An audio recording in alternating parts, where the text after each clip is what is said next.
Hello, we're gonna go over the shrimp squat. So shrimp squat is a single leg squat, and instead of the front leg going out like a pistol, like this, it's gonna be behind you and you're gonna grab your foot. So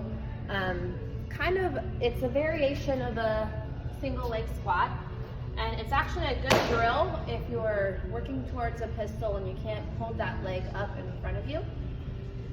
But it's also great on its own as well. So we're gonna go over some options. Now when you're starting with the shrimp squat, first you have to be able to do a reverse lunge. So a reverse lunge would be to step back, touch your knee on the floor or a mat, and step in. Now as you get better, your goal is to not use your back foot. So you'd come back, you'd lift your back foot up, and then you'd step forward. Lunge back, lift your back foot up, and then step up, okay? And as you get better at that, your next step would be to maybe add some Abmats and start to hold your foot. So we hold our back foot before we go down. A couple things we want to think about is this front knee.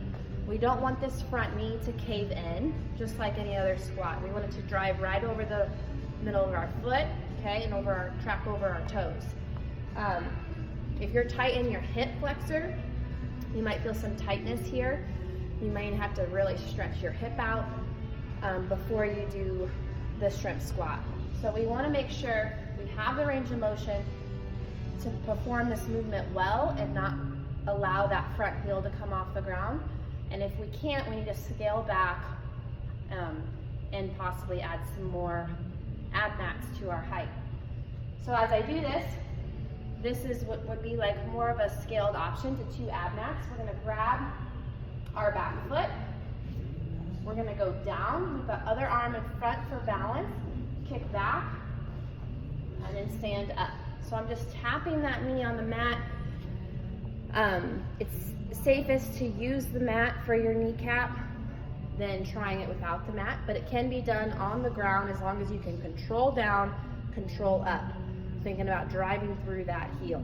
So as we do a shrimp squat, we might do alternating where you go down and up and then switch legs, or we might do something where we do 5 on one side, switch, or do 10 on one side and switch. Just kind of depends on the workout. So that's called the shrimp squat, and we might be adding those into our workouts over the next couple months.